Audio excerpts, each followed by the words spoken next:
सभी को नमस्कार एंड वेलकम।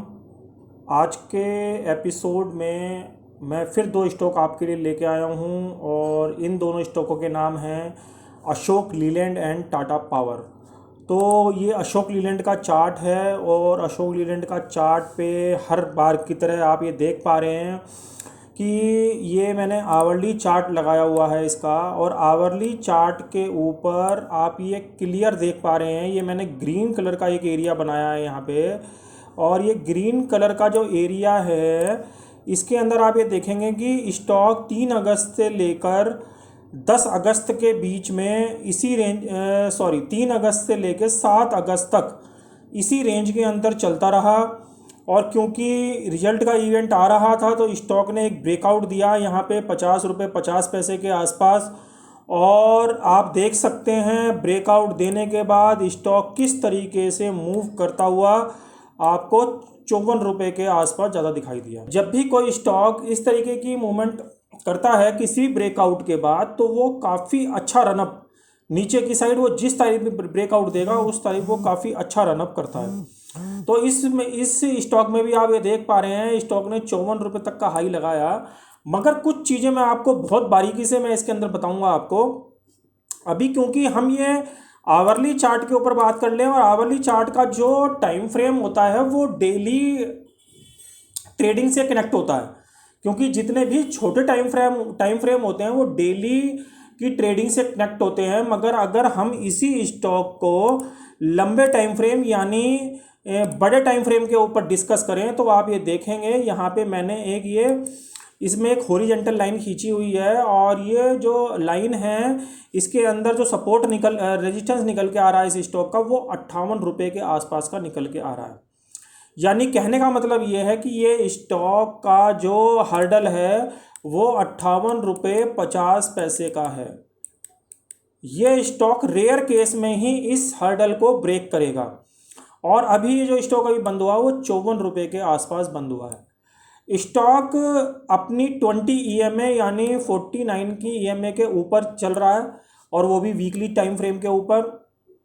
और स्टॉक के अंदर जब अब आपको नेक्स्ट मूव तभी देखने को मिलेगी जब ये अपने इस वाले लेवल के ऊपर कंटिन्यू होल्ड कर ले, क्योंकि आप ये देखेंगे ये इसका पहले भी एक स्विंग लो रह चुका है और लेता था और यहीं से ऊपर बढ़ जाता था। ये आप लास्ट हिस्टोरिकल में आप देख पा रहे हैं। ये 16 सितंबर की मैं दिखा रहा हूँ आपको, एक कैंडल है 16 सितंबर तक का एरिया है ये वाला, अगस्त से लेकर सितंबर का, यानी 1 साल पहले का एरिया है ये वाला। तो आप ये देख पा रहे हैं स्टॉक यहीं से सपोर्ट लेके ऊपर चला जाता था। तो मगर जब ये अभी स्टॉक ऊपर जा रहा है तो ये इस वाले रेजिस्टेंस को जरूर फेस करेगा, और ये जो रेजिस्टेंस है ये 58.5 रुपये के आसपास का है। आप इस वाले लेवल को ध्यान रखें, यदि ये स्टॉक इसके अबाव होल्ड करेगा तो ये स्टॉक आपको नेक्स्ट मूव यानी 80 रुपये की तरफ लेके जा सकता है, जो ये वाला एरिया बैठता है 85 रुपये के लिए इसका रेट खुल जाएगा। मगर जब तक ये स्टॉक इस वाले लेवल के नीचे हैं और इसको ये होल्ड नहीं कर पा रहा है, और कम से कम 1 या 2 क्लोजिंग इसके ऊपर नहीं दे रहा है इस वाले लेवल के ऊपर, तो ये स्टॉक वापस आपको नीचे आता दिखाई देगा कुछ महीनों में या कुछ दिनों में। क्योंकि ये जो चीज़ें होती हैं दोस्तों, मैं हर वीडियो के अंदर आपके साथ डिस्कस करता हूं, और ये चीज़ें बिल्कुल लॉजिकली काम करती हैं। यहाँ पे मैं कोई भी आपको फेक चीज़ बताने की कोशिश नहीं करता। प्योरली चार्ट के ऊपर मैं जो चीज़ बनते हैं, जो पैटर्न बनते हैं, मैं उसी चीज़ों को आपके साथ डिस्कस करता हूँ। क्योंकि जो आप डेली ट्रेडिंग में जो फेस करते हैं वो आप यही चीज़ें फेस करते हैं जो मैं आपको इन चीज़ों इस वीडियो के अंदर मैं आपको बता रहा हूँ। अभी आप ये देखेंगे वीकली चार्ट के अंदर इसका रेजिस्टेंस आ रहा है, आप ये देखेंगे 40 के आसपास। ये देखिए 40 के आसपास इसका वीकली टाइम फ्रेम में एक रेजिस्टेंस भी आ रहा है, जो कि 49 अभी इसकी RSI बंद हुई है वीकली चार्ट के ऊपर। तो इसी वजह से क्या हो गया कि जो मैंने आपको रेजिस्टेंस बताया 58.5 रुपये का, वो यहाँ से कुछ मैच होता दिखाई दे रहा है, क्योंकि इसमें RSI का रेजिस्टेंस भी आ रहा है और प्राइस के अंदर भी यहाँ पे हमको एक रेजिस्टेंस आता दिखाई दे रहा है 58.5 रुपये के भाव पे। तो आप इस वाले लेवल को खास करके ध्यान रखें। इस वाले स्टॉक के अंदर आप एक चीज़ और देख रहे होंगे वीकली टाइम फ्रेम के ऊपर ही इसका जो बोलिंगर बैंड का जो अपर बैंड है वो 57 रुपये के आसपास का है, जो कि ये वाला एरिया है। यानी तीन चीज़ें यहाँ पे एक साथ क्रिएट हो रही हैं एज ए रेजिस्टेंस, जो कि इस स्टॉक को इसके ऊपर जाने में दिक्कत कर सकती हैं। और अगर ये स्टॉक इसके ऊपर निकला और इसके ऊपर इसने एक या दो क्लोजिंग दे दी तो ये स्टॉक फर्दर आपको फिर ऊपर के मूव दिखाएगा, अदरवाइज ये स्टॉक यहीं से कंसोलिडेट करके नीचे की तरफ ब्रेक कर सकता है। आवरली चार्ट के ऊपर इस स्टॉक का जो सपोर्ट रहेगा, अब यही वाला ब्रेकआउट रहेगा, जो ये वाला ब्रेकआउट है, ये 50 रुपये 50 पैसे का ब्रेकआउट था। तो अगर स्टॉक इसको रिजेक्ट करता है और नीचे आ जाता है इस लेवल से और इसके नीचे ट्रेडिंग करने लगता है, तो ये स्टॉक आपको वापस 47 रुपये पहले फर्स्ट राउंड में, और उसके बाद आपको काफ़ी नीचे तक के भी लेवल आपको, यानी 46 रुपये और 40 रुपये तक के मूव आपको आने वाले दिनों और आने वाले टाइम में दिखा सकता है। मगर जैसा कि मैंने आपको बोला कि ये सारी चीज़ें मैं आपको विद लेवल बता रहा हूँ, यहाँ पे आपको कोई भी चीज़ लॉजिक के साथ समझनी है, अनलॉजिकली मैं आपको यहाँ कोई चीज़ बताने की कोशिश नहीं कर रहा हूँ। डेली चार्ट पे भी आप ये देखेंगे, डेली चार्ट के अंदर भी आरएसआई इसकी 63 के आसपास चल रही है, और मैं समझता हूँ इसका जो लास्ट आरएसआई का रेजिस्टेंस है वो यहाँ के आसपास आ रहा है। तो यहाँ के आसपास ये इसको रेजिस्टेंस देखने को मिल सकता है, जो ये वाला रेजिस्टेंस है। तो यहाँ पे भी ये 58.5 रुपये का एरिया फेस कर सकता है। तो ये अशोक लीलैंड के अंदर मैंने आपको कुछ चीज़ें बता दी हैं, और अब मैं अगला जो चार्ट लेके आ रहा हूँ आपके साथ, वो मैं टाटा पावर का लेके आ रहा हूँ।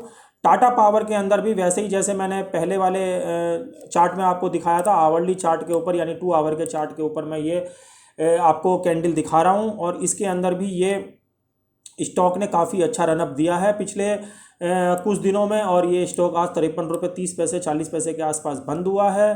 इस स्टॉक के अंदर आप ये मान के चलें, एक छोटा सा पॉइंट है इस स्टॉक के अंदर, ये है 54 रुपये के आसपास का। यदि ये स्टॉक 54 रुपये के हर्डल को, मैं बड़े टाइम फ्रेम के ऊपर लेके आ गया मैं अब आपको, ये वीकली टाइम फ्रेम है इसका, वीकली टाइम फ्रेम के ऊपर अगर ये स्टॉक इस वाले हर्डल को ब्रेक करके इसके ऊपर होल्ड कर ले, यानी ये जो एरिया है ये करीबन हम कह सकते हैं 54 रुपये के करीब का एरिया है। 54 रुपये के ऊपर यदि स्टॉक ये होल्ड कर ले तो ये आपको स्टॉक आने वाले दिनों में, ये स्टॉक सबसे पहले आपको, क्योंकि हम वीकली टाइम फ्रेम के ऊपर बात कर रहे हैं, ये आपको 68 रुपये तक के लेवल आपको कुछ दिनों के अंदर ही दिखा देगा, जो कि ये वाले लेवल बैठते हैं ये वाले, क्योंकि ये इसका स्विंग लो है। दोस्तों, जब भी कोई स्टॉक तेज़ी के ट्रेंड में चल रहा होता है या मंदी के ट्रेंड में चल रहा होता है, हमें उसमें कई चीज़ों का ध्यान रखना पड़ता है, ऊपर बढ़ने के केस में भी और नीचे घटने के केस में भी। अभी इस स्टॉक के अंदर क्या हो रहा है कि स्टॉक के अंदर चाल आ रही है और स्टॉक काफ़ी तेज़ी से ऊपर के ट्रेंड में जा रहा है, मगर अगर ये रजिस्टेंस, ये देखिए आप यहाँ पे रजिस्टेंस 57 रुपये का भी आ रहा है अपर बोलिंगर बैंड का, मगर आप ये ऐसे मान के चलें यदि ये 54 रुपये के एरिया को आराम से होल्ड कर ले और इसके ऊपर क्लोजिंग भी दे दे, तो फर्स्ट स्विंग में तो इसका जो हाई बैठ रहा है वो नॉर्मल 60 रुपये का बैठ रहा है, और अगला जो इसका स्विंग बैठ रहा है वो 68 रुपये के करीब का बैठ रहा है, और ये स्टॉक उससे ऊपर भी जा सकता है, मगर ये इसकी कंडीशन है कि ये इसके ऊपर क्लोज और इसके ऊपर रुकना चाहिए। तो ये कुछ चीज़ें मैंने आपके साथ बैंक ऑफ बड़ौदा, अशोक लीलैंड और टाटा पावर के लिए डिस्कस करी हैं। ये इस स्टॉक ने अभी वीकली टाइम फ्रेम के ऊपर 60 की आरएसआई को ब्रेक किया है, रिसेंटली ब्रेक किया है, तो मुझे ये लगता है कि ये बहुत अच्छा साइन है इसके लिए, क्योंकि बड़े टाइम फ्रेम पे कोई आरएसआई अगर ब्रेक करती है तो वो काफ़ी अच्छा मूव ऊपर की तरफ दिखाती है, उसी डायरेक्शन में जिस डायरेक्शन में स्टॉक चल रहा होता है। तो मैं समझता हूँ हो सकता है कि स्टॉक ऊपर का ब्रेकआउट दे दे, मगर फिर भी हम जो हमारी कंडीशन है उस कंडीशन के ऊपर हम ट्रेड करने की कोशिश करेंगे। 54 रुपये के ऊपर हम इसको 70-72 रुपये तक भी प्ले कर सकते हैं। तो ये दो स्टॉक मैंने आपके साथ डिस्कस करे हैं। वीकली चार्ट के अंदर ये भी 20 की दिन की मूविंग एवरेज के ऊपर चल रहा है, यानी 41 की इसका मूविंग एवरेज है, जो कि बहुत अच्छे कर्व में आता आपको दिखाई दे रहा है। ये एक बहुत अच्छा बाइंग का संकेत है। डेली टाइम फ्रेम में भी ये अपनी 20 दिन की ईएमए के ऊपर चल रहा है, जो कि 50 रुपये के आसपास का है। मगर सब चीज़ें हमको इग्नोर करते हुए अपने पैटर्न के ऊपर ध्यान रखना है। ये चीज़ें मैंने आपको पॉजिटिव, केवल इसके अंदर संकेत क्या क्या पॉजिटिव है वो मैंने आपके साथ डिस्कस करे हैं। इस वाले प्राइस के ऊपर आप इस स्टॉक के अंदर 68 रुपये 70 रुपये तक का मूव खेल सकते हैं। और ये स्टॉक ने भी अभी जो ब्रेकआउट है वो 60 रुपये के आसपास दिया था अभी कुछ दिन पहले ही, और ये स्टॉक यहाँ के आसपास जाकर रेजिस्टेंस लेगा। और ये जो रेजिस्टेंस है ये 80 रुपये के आसपास का है, 80 की RSI के आसपास का है। और अगर ये ऐसा हुआ तो ये आपको 68 रुपये तक के ऊपर के जो मैंने आपको बताए हैं 68 से लेकर 70 रुपये तक के टारगेट आपको अचीव कर लेगा। क्योंकि इस वाले पैटर्न के अंदर, इस वाले चार्ट के अंदर दोनों की RSI, चाहे वो वीकली RSI आप देख रहे हैं चाहे वो आप डेली RSI देख रहे हैं, दोनों RSI के अंदर इसमें RSI ने ब्रेक दिया है। और आप ये देख सकते हैं, ये मैं अगर आपको वीकली दिखाऊं तो वीकली में भी उसने ब्रेकआउट दिया है। तो ये दोनों ही चीज़ें इसके लिए प्लस पॉइंट हैं। तो इस स्टॉक के ऊपर भी आप तेज़ी के लिए नज़र बना के रख सकते हैं। तो दोस्तों आज के लिए इतना ही। वीडियो अच्छा लगे तो इसे लाइक और शेयर करना बिल्कुल ना भूलें।